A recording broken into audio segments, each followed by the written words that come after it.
Hello hello hello study brains. तो आज का लेक्चर हम स्टार्ट करेंगे। इल्म इंसान का बेहतर दोस्त है, वो बेवफाई नहीं करता, कभी थकता नहीं, कभी कम नहीं होता। तो आज के लेक्चर को हम स्टार्ट करेंगे। आज हम उर्दू टर्मिनोलॉजी को पढ़ेंगे। जे.एंड.के हाई कोर्ट के लिए जो टर्मिनोलॉजीज़ है, इनमें हम आज उर्दू की टर्म्स को पढ़ेंगे। तो चलिए बिना टाइम ज़्यादा लेते हुए हम क्लास को स्टार्ट करें। सबसे पहली टर्म है कानून। कानून किसको कहते हैं? कानून कहते हैं लॉ को। और लॉ क्या होता है? ये एक ऐसा वर्डिक्ट होता है, ये एक ऐसे ऐसे डॉक्यूमेंट्स होते हैं जो एक इंसान को कंट्रोल करते हैं, उसके बिहेवियर को कंट्रोल करते हैं। मुकदमा, मुकदमा मतलब केस दायर करना, किसी के खिलाफ केस करना, उसको मुकदमा कहते हैं। वकील, वकील कहते हैं लायर को, जो किसी के बदले केस लड़ता है। अदालत तो आपको पता ही है, अदालत कहते हैं कोर्ट को। सबूत कहते हैं एविडेंस को, यानी मेरे पास इसका सबूत है। फैसला कहते हैं वर्डिक्ट को, जज का डिसीजन आता है उसको फैसला कहते हैं। जुर्म कहते हैं क्राइम को, जब कोई जुर्म करे, जब कोई क्राइम करे तो उसको जुर्म कहा जाता है। मुल्जिम कहते हैं एक्यूज्ड को। एक्यूज्ड मतलब जो शक की बुनियाद पर लिया गया, पुलिस ने जिसको शक की बुनियाद पर उठाया उसको मुल्जिम कहते हैं। गिरफ्तार, गिरफ्तार कहते हैं अरेस्ट करने को। अब आते हैं यहाँ पे कुछ इंपॉर्टेंट कैटेगरीज ऑफ लॉज पे, जिनको उर्दू में क्या कहते हैं। देखिए, फौजदारी कानून, फौजदारी कानून को क्रिमिनल लॉ कहते हैं। दीवानी कानून को सिविल लॉ कहते हैं। माशरती कानून को सोशल लॉ कहते हैं। और शरीयती कानून को इस्लामिक लॉ कहते हैं। मे भी कोई क्वेश्चन पूछे कि फौजदारी कानून को इंग्लिश में क्या कहते हैं, तो ये आपको पता होना चाहिए। लेकिन उर्दू में से ऑलमोस्ट एक क्वेश्चन पूछा जाएगा, या हद अगर होगी तो 2 क्वेश्चंस, मुझे लगता है एक ही इन टर्म्स में पूछा जाएगा। अच्छा, इसके बाद आती हैं टाइप्स ऑफ क्राइम्स। क्राइम्स कितने किस्म के होते हैं? देखिए, चोरी, चोरी को थेफ्ट कहते हैं। कत्ल, कत्ल को मर्डर कहते हैं। धोखाधड़ी को फ्रॉड कहते हैं। जब कोई किसी के साथ धोखाधड़ी करता है, फ्रॉड करता है, तो उसको धोखाधड़ी उर्दू में कहते हैं। डकैती कहते हैं रॉबरी, मतलब किसी को कुछ लूट के लेना। अगवा, किडनैप, किडनैपिंग को कहते हैं। बदउनवानी, अच्छी टर्म है, बदउनवानी कहते हैं करप्शन को, राइट। जिना, जिना कहते हैं एडल्ट्री को। गैर कानूनी कहते हैं इलीगल को, यानी जो राइट नहीं होगा, कानून की नज़र में जो इलीगल होगा। अब आते हैं कुछ फैमिली लॉज पे। देखिए, फैमिली लॉज, तलाक, तलाक को डाइवोर्स कहते हैं, ठीक है। जब कोई मर्द अपनी बीवी को तलाक देता तो उसको तलाक डाइवोर्स कहते हैं। निकाह कहते हैं मैरिज कंट्रैक्ट को। हक महर किसको कहते हैं? डॉवर। हक महर को इंग्लिश में डॉवर कहा जाता है। ये क्या होता है? देखिए, हक महर होता है जब शादी होती है तो एक लड़के को लड़की के लिए कुछ पैसे रखने पड़ते हैं, नकद कैश में रखने पड़ते हैं, या सोने की शक्ल में दे सकता है। तो वो बोलता है मैं 50,000 इसके लिए महर रखूं, या 5 लाख इसके लिए महर रखूं, 10 लाख, जितनी किसी को कैपेसिटी होगी वो उसके लिए हक महर रखता है, यानी वो लड़की का हक होता है, राइट। वली कहते हैं गार्डियन को, यानी लड़की का, दुल्हन का बाप, उसको वली कहते हैं। गोद लेना, गोद लेना मतलब होता है एडॉप्शन। जब किसी को अपना बच्चा नहीं होगा, वो किसी के बच्चे को लेता है, उसको कहते हैं गोद लेना। अच्छा, खानदानी अदालत को फैमिली कोर्ट कहा जाता है। अब आते हैं यहाँ पर लीगल प्रोसेसेस के बारे में थोड़ी सी बात करेंगे। गवाही, देखिए, गवाही कहते हैं टेस्टमनी को। एक होती है एविडेंस, एक होता है गवाह। एविडेंस होती हैं जो चीज़ वो मतलब जो चीज़ वो बोले। फॉर एग्जांपल, किसी ने बोला कि ये मेरे पास एविडेंस है कि सीसीटीवी फुटेज मेरे पास एविडेंस है। गवाही कहते हैं टेस्टमनी को, जो वो ऑरली टेस्टमनी दे दे, यानी जो वो गवाही दे दे, राइट। तो उसको कहते हैं गवाही। गवाही को इंग्लिश में टेस्टमनी कहा जाता है। मुद्दई कहते हैं प्लेंटिफ को। मुद्दाई किसको कहते हैं? प्लेंटिफ को। फॉर एग्जाम्पल, जब कोई किसी पर मुकदमा करे, जब कोई किसी पर केस करे, जो करता है केस किसी पर, उसको प्लेंटिफ कहते हैं। और मुद्दाई अलह कहते हैं डिफेंडेंट को, जिस पे केस किया जाए, उसको कहते हैं डिफेंडेंट और उर्दू में उसको मुद्दई इलाह कहते हैं। समात, समात कहते हैं हियरिंग को। जब कोर्ट में किसी केस की समात होती है उसको हियरिंग कहा जाता है। इसके बाद आते हैं सम प्रॉपर्टी लॉज पे। प्रॉपर्टी लॉज में सबसे पहले आती है मलिकियत। मिल्कियत कहते हैं ओनरशिप को, मतलब मैं कहूँगा इस ज़मीन पर मेरी मिल्कियत है, ये मैं इसका मालिक हूँ, इसको हम कहते हैं मिल्कियत। किरायादार कहते हैं टेनेंट को। किरायादार मतलब मैंने किसी को रूम दिया रेंट पे, उसको हम कहते हैं किरायादार। वरासत कहते हैं इनहेरिटेंस को, यानी जो भी प्रॉपर्टी होती है बाप की वो मुंतकिल होती है सन और डॉटर में, उसको कहते हैं वरासत। वसीयत कहते हैं विल को। फॉर एग्जांपल किसी का फादर बीमार है, लास्ट स्टेज पे चल रहा है, तो अब वो वसीयत करेगा कि मेरी बेटी को इस प्रॉपर्टी में शेयर देना, मेरे बेटों को इस प्रॉपर्टी में शेयर देना, उसको वसीयत कहते हैं, एक विल कहते हैं। रजिस्ट्री किसको कहते हैं? रजिस्ट्री कहते हैं रजिस्ट्रेशन को, मतलब मुकदमा दर्ज करने की किताब जिसमें मुकदमा वगैरह की डिटेल रखी जाती है। इसके बाद आते हैं लीगल प्रोसीडिंग्स पे एंड डॉक्यूमेंटेशन। देखिए दरख्वास्त को हम कहते हैं पिटीशन, ठीक है। जो दरख्वास्त डालता है उसको कहते हैं पिटिशनर, ये रिटन में होती है। फर्द जुर्म चार्जशीट को कहते हैं।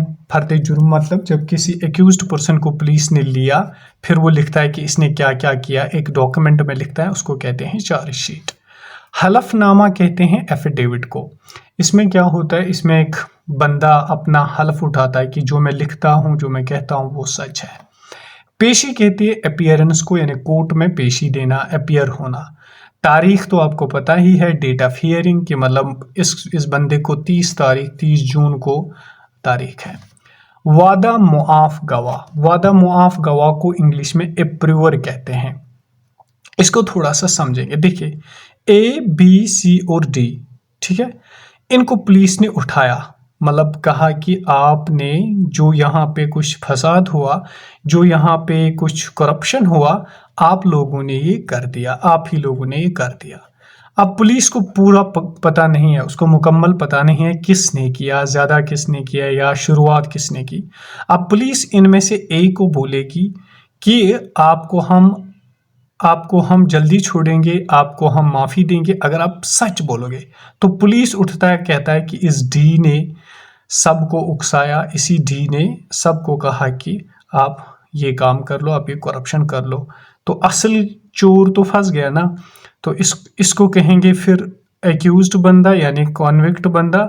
लेकिन इस ए को क्या कहेंगे, इसको कहेंगे वादा मुआफ गवाह। इसको छोड़ दिया जाएगा, जल्दी छोड़ दिया जाएगा कि चलो आपने तो सही चोर तक हमें पहुंचाया, सही गलत करने वाले तक पहुंचाया, तो आप वादा मुआफ गवाह हो। इसको वादा किया जाता है कि आपको माफ़ कर दिया जाएगा, आपको छोड़ दिया जाएगा। इसको कहते हैं वादा मुआफ गवाह।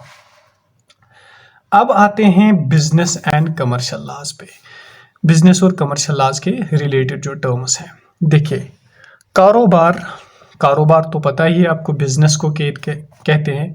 मुआयदा या इकरारनामा कहते हैं कंट्रैक्ट को, मतलब जब दो बंदे इकरार करते हैं, जब दो बंदे कोई कंट्रैक्ट करते हैं कि हम बिजनेस शुरू करेंगे, उसको कहते हैं मुआयदा या इकरारनामा।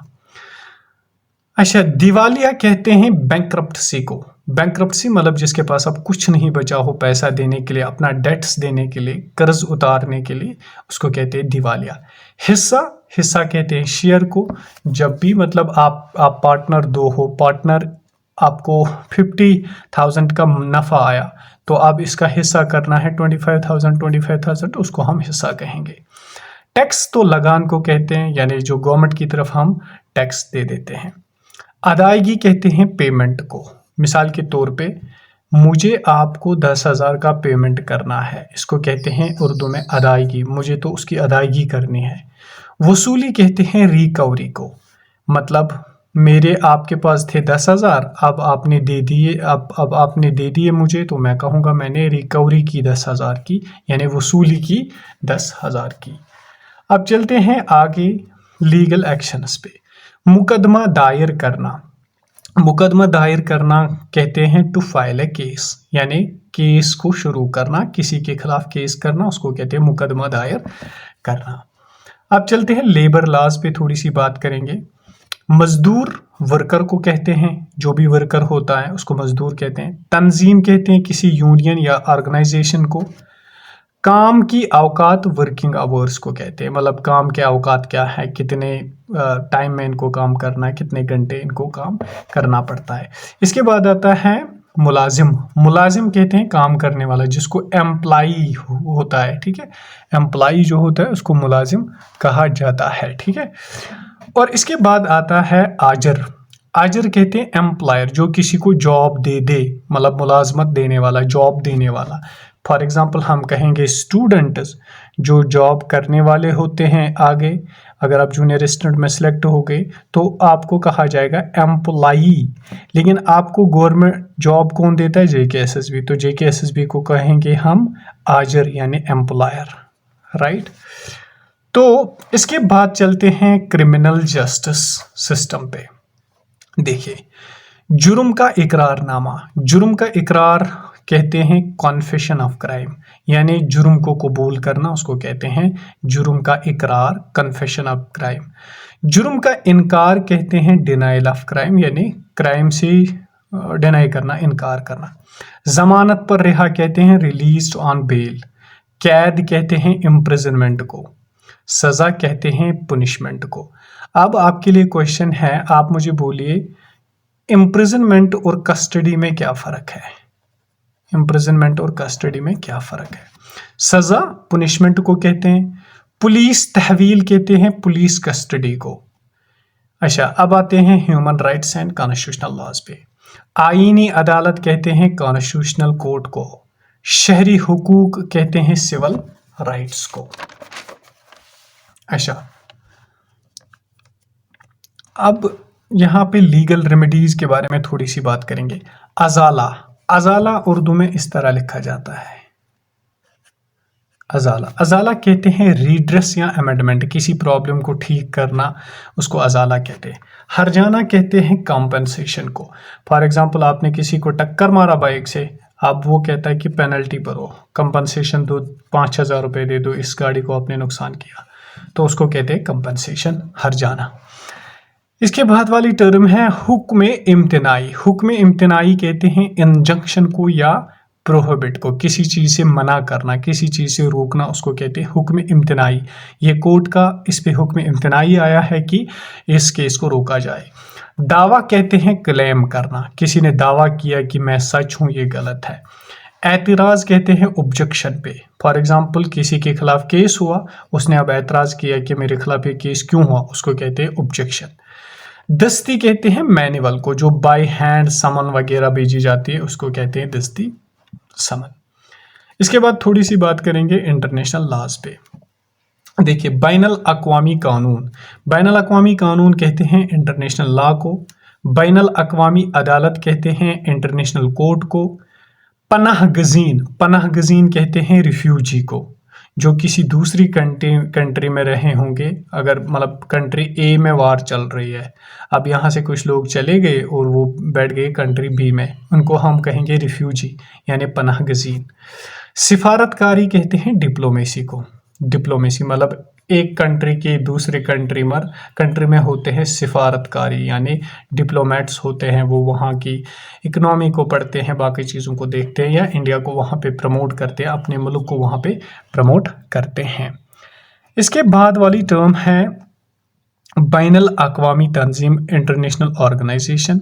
हुकूक इंसानी को ह्यूमन राइट्स कहते हैं, यानी ह्यूमन राइट्स जो है उनको हम हुकूक इंसानी कहते हैं। अब देखिए rules and responsibilities. Rules and responsibilities की बात करें। इस्तिगासा। इस्तिगासा किसको कहते हैं पुलिस की लैंग्वेज में? प्रोसिक्यूशन, कंप्लेंट या ग्रीवेंस, किसी केस को शुरू करने का नाम इस्तिगासा होता है, मतलब कंप्लेंट दायर करना, शिकायत करना, उसको इस्तिगासा कहा जाता है। दिफा कहते हैं डिफेंड को, मतलब डिफेंस को। फॉर एग्जाम्पल किसी ने केस किया आप पर, तो आप उसको डिफेंस करोगे, दिफा करोगे, तो डिफेंस दिफा को कहते हैं। सालिस कहते हैं तीसरे बंदे को, यानी आर्बिट्रेटर, जो तीसरा होगा, मतलब दो के दरमियान लड़ाई होगी, ए और बी को लड़ाई होगी, सी ने क्या किया, सी ने इनके दरमियान आर्बिट्रेशन किया, सालिस बना और इनका मसला हल किया। सुलह कराना कहते हैं टू मीडिएट, यानी सुलह कराना, किसी को लड़ाई हो गई उनको फिर से बात करवाना। गिरफ्तार अरेस्ट को कहते हैं। तहकीकात कहते हैं इन्वेस्टिगेशन को। अच्छा, आपके लिए यहाँ पे वर्ड है इन्वेस्टिगेशन और इंक्वायरी। इंक्वायरी में क्या फ़र्क है? दोनों एक ही मीनिंग रखते हैं, लेकिन फ़र्क क्या है? अदालती हुक्म कहते हैं कोर्ट आर्डर को। तो अब चलते हैं आगे, और कुछ उर्दू टर्म्स हैं, इनको हम आज कंप्लीट करेंगे, फिर कल हम नए टर्म्स को लाएंगे। देखिए, रिटन स्टेटमेंट कहते हैं जवाबी दावा। मतलब ये एक ऐसा स्टेटमेंट होता है जिसमें कोई दावा करता है कि जवाबी दावा देता है, यानी किसी ने आपके खिलाफ क्लेम की कि आपने चोरी की, आप वहाँ से लिखते हो एक डॉक्यूमेंट में कि मैं जवाबी दावा दे रहा हूँ, ये गलत बात है। एफिडेविट कहते हैं बयान हल्फी, ये हमने पीछे भी देखा। अमेंडमेंट कहते हैं तरमीम, किसी चीज़ को रिड्रेस करना, किसी में तरमीम लाना, किसी को ठीक करना। आर्बिट्रेशन कहते हैं सालसी, यानी तीसरा बंदा जब लड़ाई डिस्प्यूट को हल करे उसको आर्बिट्रेशन कहते हैं। बेल बॉन्ड को उर्दू में मचलका जमानती कहते हैं। बेल बॉन्ड को मचलका जमानती कहते हैं। काज ऑफ एक्शन कहते हैं बिनाए नालिश, ठीक है, बिनाए नालिश। केस डायरीज को जिमनी कहते हैं, जिमनी केस डायरी को। कैंसलेशन को मनसूखी कहा जाता है, किसी चीज को खत्म करना उसको मनसूखी कहा जाता है। कॉग्निजेबल ऑफेंस देखिए किसको कहते हैं। कॉग्निजेबल ऑफेंस कहते हैं काबिल दस्तांदाजी, यानी वो ऑफेंस अगर किसी ने कॉग्निजेबल ऑफेंस किया, मिसाल के तौर पे मर्डर किया या रेप किया, ठीक, तो पुलिस क्या करेगी? पुलिस डायरेक्ट उसको आएगी घर और उठा लेगी। इसमें मजिस्ट्रेट या जज का कोई वारंट की जरूरत नहीं होती, उसको कहते हैं कॉग्निजेबल ऑफेंस। सिविल कहते हैं दीवानी को। चार्ज कहते हैं फर्द जुर्म को, जब किसी को चार्ज लगाया जाए कि इसने ये काम गलत किया। सर्टिफाइड लिस्ट कहते या काज लिस्ट कहते हैं फहरसत पेशी, यानी सर्टिफाइड लिस्ट क्या होता है? इसमें पेशी कब किस केस की है। यहाँ पे राम वर्सेस मोहन का केस चल रहा है आज, या ए वर्सेस बी का केस चल रहा है, तो एक लिस्ट कोर्ट में लगा होता है। सर्टिफाइड कॉपी होती है मुसद्दका नकल, मतलब किसी चीज़ की एक कॉपी, किसी डॉक्यूमेंट की एक कॉपी। कंप्लेंट इस्तिगासा को कहते हैं, जो हमने देखा। कंप्लेनेंट कहते हैं मुस्तगीस को, जो कंप्लेंट करे। कंटेम्प्ट ऑफ कोर्ट कहते हैं तौहीन अदालत, अदालत की तौहीन करना। क्रॉस एग्जामिनेशन कहते हैं जरा, ठीक है, जरा करना। ये क्या होता है जरा करना? फॉर एग्जाम्पल दो पार्टीज आपस में केस लड़ रही है, तो तीसरी पार्टी इनको क्वेश्चन पूछे, इसको कहते हैं जरा, ठीक है। अच्छा, कंट्रैक्ट कहते हैं मुआहिदा। मुआहिदा मतलब आपस में वादा करना कि हम ये काम शुरू करेंगे, आपके इतने पैसे होंगे, मेरे इतने होंगे, उसको कंट्रैक्ट कहते हैं। कन्फेशन कहते हैं इकबाली जुर्म, यानी जुर्म को कबूल करना। मिसाल किसी ने चोरी की, अब पुलिस ने ले लिया जज के सामने, तो वो कहेगा हाँ मैंने कबूल कर लिया, तो उसको कन्फेशन कहते हैं। कंपेंसेशन फॉर हार्ट, इसको अर्श कहते हैं, यानी monetary payment to a person who has suffered physical या इमोशनल और फिजिकली इंजर्ड वगैरह हो गया, इसको अर्श कहते हैं। कंपनसेशन फॉर हार्ट, मतलब आपने किसी इंसान को जख्मी किया, अब उसने क्या किया, उसने आपको कहा कि अर्श दो मुझे। अर्श मतलब आप मुझे 5,000 रुपये दो, मैं आपको केस नहीं करूंगा, उसको कहते हैं कंपनसेशन फॉर हार्ट, अर्श। कंप्रोमाइज डीड कहते हैं राजीनामा करना, एक डीड लिखना कि हाँ अब इस बात पर हम राजी हैं, टू पार्टीज दोनों ने एक डिस्प्यूट को ख़त्म किया, उसको कंप्रोमाइज डीड कहा जाता है। कस्टडी तहवील को कहते हैं, यानी बंद कहीं पे रखना। क्रिमिनल इंटिमिडेशन होते हैं तखफीफ मुजरिमाना। क्रिमिनल एबेटमेंट होते हैं एआनत मुजरिमाना। क्रिमिनल होता है फौजदारी। डिस्प्यूटेड होता है मुतनाज़िया या मुतदाविया, यानी जिसमें झगड़ा हो। और इसके बाद आती है टर्म हमारी डिस्क्रिशन। डिस्क्रिशन होता है मतलब हद कहाँ तक है, सवाबदीद, यानी इसकी हद कहाँ तक है, इसकी बाउंड्री कहाँ तक है।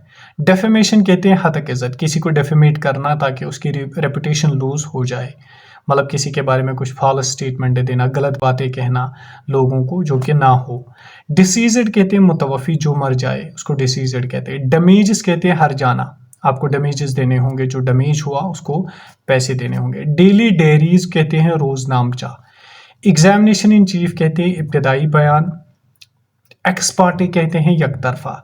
देखिए, दो पार्टीज लड़ती है, मतलब एक तो डिफेंडेंट होता है, एक तो प्लेंटिफ होता है। जब ये केस करते हैं ना आपस में, फिर जज दोनों पार्टीज को सुनता है, फैसला देता है। लेकिन एक्सपर्टी उसको कहते हैं जो इन दो में से प्रेजेंट नहीं हो जाए कोर्ट में, कोर्ट उसको बार बार बुलाए, वो कहीं दूर चला जाए, मिसाल दूसरे मुल्क में चला जाए, तो उसको फिर कहते हैं एक्सपार्टी। तो इस एक्सपार्टी के फैसले के बगैर भी फैसला दिया जा सकता है। एग्जीक्यूशन कहते हैं इज्जा को, मतलब किसी चीज को निकालना। एग्जम्प्ट कहते हैं मुस्तस्ना, किसी चीज को एक्सक्लूड करना। डॉवर हक महर, ये हमने देखा। डाइवोर्स कहते हैं तलाक को। प्रोहिबिटरी इंजंक्शन कहते हैं इम्तनाई हिदायत, यानी किसी चीज के बारे में ऐसी हिदायत प्रोवाइड करना जो कि आपको रोकना होगा। मतलब जज कोर्ट ने कोई फैसला दिया कि आपको ये हिदायत दी जाती है कि आप इस काम को फिलहाल रोक लीजिए। अच्छा, इंजंक्शन कहते हैं हुक्म इम्तनाई, ये भी कोर्ट का एक आर्डर होता है। अब आज के लास्ट वाली स्लाइड पे आते हैं। हाई कोर्ट अदालत आलिया को कहते हैं। गार्डियनशिप विलायत को कहते हैं, यानी जो माँ बाप किसी के लिए होते हैं तो उसको कहते हैं। FIR कहते हैं इब्तदाई इतलाई रिपोर्ट, ठीक है, इब्तदाई इतलाई रिपोर्ट। इश्यूज कहते हैं तनकीहात को। Refers disputes or points of laws, इसमें बहुत सारे इश्यूज होते हैं, तनकीहात होते हैं।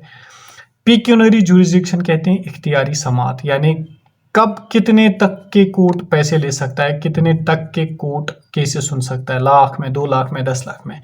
जुरिसडिक्शन कहते हैं समाअत दायरा, यानी किसी का इख्तियार होना, उसको जुरिसडिक्शन कहा जाता है कि इसका इख्तियार कहाँ कहाँ तक है।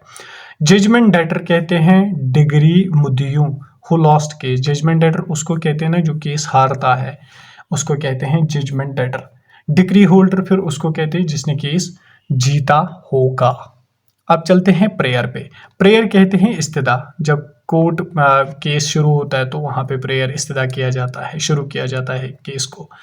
पावर ऑफ अटॉर्नी कहते हैं मुख्तारनामा, किसी को, मतलब आपके पास 10 कनाल ज़मीन है, आपने उसके डॉक्यूमेंट्स किसी को दिए, बोला कि ये ज़मीन आप 10 साल के लिए रख लो अपने पास, मुझे किसी और कंट्री में जाना है, उसको पावर ऑफ अटॉर्नी कहते हैं। ओथ कहते हैं हलफ को, कसम को।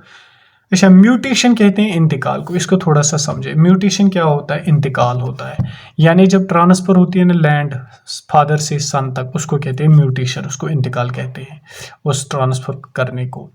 अच्छा, इसके बाद आता है मर्डर। मर्डर होता है कत्ल उम्दा, जो किसी जानबूझकर किसी को कत्ल कर दे। मॉर्टगेज इसके बाद आता है। मॉर्टगेज आता है रहन, कोलेटरल भी इसको कहते हैं, गिरवी रखना किसी चीज़ को, मतलब आपने बैंक से लोन लिया, उसके पास आपको कुछ ना कुछ डॉक्यूमेंट्स बंद रखने होंगे। मोटिव कहते हैं वजह इनाद, किसी चीज़ का वजह होना क्या है। माइनर नाबालिग को कहते हैं। मेंटेनेंस कहते हैं नानो नफका। नानो नफका मतलब अगर किसी ने अपनी बीवी को तलाक दिया तो उसको फिर कुछ महीनों के लिए नानो नफका देना होगा, पैसा देना होगा, खर्चा देना होगा, या उसका बच्चा होगा तो उसके लिए भी।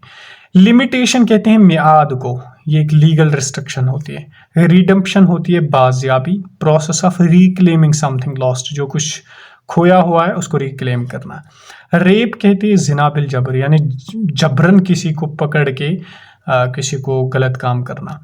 रॉन्गफुल कन्फाइनमेंट, रॉन्गफुल कन्फाइनमेंट कहते हैं हस्बे बेजा, यानी किसी को बंद रखना कहीं पे रॉन्गफुली, मिसाल के तौर पे किसी को कमरे में बंद रखना, तो ये तो गलत है, ताला लगाना और खुद चले जाना, उसको बंद रखना, ये रॉन्गफुल कन्फाइनमेंट होता है। रिट पिटिशन होती है आईनी दरख्वास्त, यानी एक रिट पिटिशन, एक दरख्वास्त लगाना रिट के तौर पर। वायलेंस तशद्दुद को कहते हैं। टॉट, टॉट कहते हैं फेली बेजा, मतलब रॉन्गफुल एक्ट, किसी सिविल रॉन्ग करना, कुछ लोग किसी को जख्मी करना, किसी को नुकसान पहुंचाना, उसको टॉट कहते हैं। Don't taught me. श्योरिटी जामिन को कहते हैं, जो क्या होगा, जो किसी का गवाह होगा, जो किसी का जामिन होगा। सो मोटो कहते हैं आज खुद। देखिए सो मोटो किसको कहते हैं, ये हम आगे भी पढ़ेंगे टर्म्स में अच्छी तरह से। मतलब किसी को कुछ नुकसान किया किसी ने, मतलब ए ने बी को नुकसान किया, लेकिन अब बी के पास कोई ताकत नहीं है केस लड़ने का, ना इसके पास पैसे है, तो कोर्ट क्या करेगा, खुद इसका केस लड़ेगा, तो उसको सो मोटो कहते हैं। सुप्रीम कोर्ट तो अदालती उज़्मा, देखिए हाई कोर्ट को अदालती आलिया कहते हैं, सुप्रीम कोर्ट को अदालती उज़्मा कहते हैं, ये क्वेश्चन पूछा जा सकता है। समन को तलबी कहते हैं। समन तलबी मतलब किसी को बुलावा, कोर्ट का बुलावा आना। अब आते हैं सक्सेशन पे। सक्सेशन कहते हैं जानिशीनी को। मिसाल के तौर पे अकबर के बाद कौन आया? शाहजहां या जहांगीर? हाँ, शाहजहां। तो स्टेट कहते हैं रियासत को। रिवीजन कहते हैं निगरानी को। किसी केस को दूसरी बार देखना, उसको रिवीजन कहते हैं। रिव्यू भी नजरसानी होती है, मतलब केस में अगर कोई गलती लगी जज को तो वो फिर से वो देख सकता है। रेट्रिब्यूशन कहते हैं किसास को, यानी रिवेंज, बदला लेना। अगर किसी ने किसी का कत्ल किया तो उसके बदले क्या, या तो सज़ा होगी 14 साल की, या तो उसको कत्ल वापस करना होगा। आई होप आपको ये उर्दू टर्म्स क्लियर हुई होंगी। Thank you so much. Hope आप, अगर आप चैनल पर नए हैं तो चैनल को ज़रूर सब्सक्राइब कीजिए और वीडियो को दूसरों तक भी शेयर कीजिए।